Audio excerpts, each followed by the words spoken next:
माटी कहे कुम्हार से तू क्या मुझे रौंद, एक दिन ऐसा आएगा मैं रौंदूंगी तोय.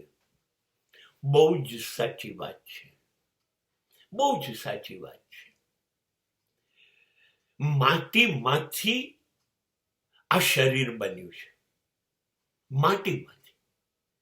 માટીમાંથી હું સર્જાયો છું. અને મને મૃત્યુ સમયે દફનાવશે તો પણ હું માટી થઈ જઈશ, અને મને અગ્નિ સ્નાન કરાવશે તો પણ રાખ થઈને હું માટી થઈ જઈશ. માટીમાંથી આયા અને માટીમાં ભળી જઈશું. બસ આ જ સનાતન સત્ય છે, આ જ સત્ય છે. કોઈને આમાંથી મુક્તિ મળવાની નથી.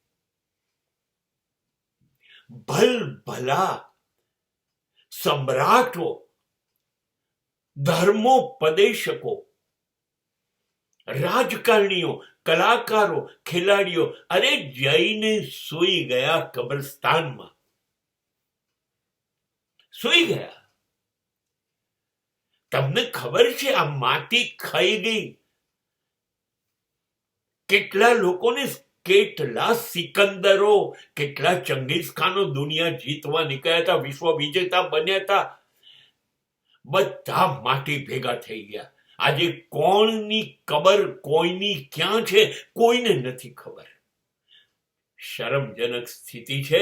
વિશ્વ વિજેતાઓની કબર ઉપર આજે સાંજ પડે દીવો કરીને રડનારું કોઈ નથી. આ માટીનું સત્ય છે. તો આપણે કોણ? આપણે કયું અભિમાન કરીએ? નહીં, સાચે સાચ બધા ટૂર ગોઠવીએ છે ને, પ્રવાસ. Once in a week always try to visit grave યાર્ડ્સ.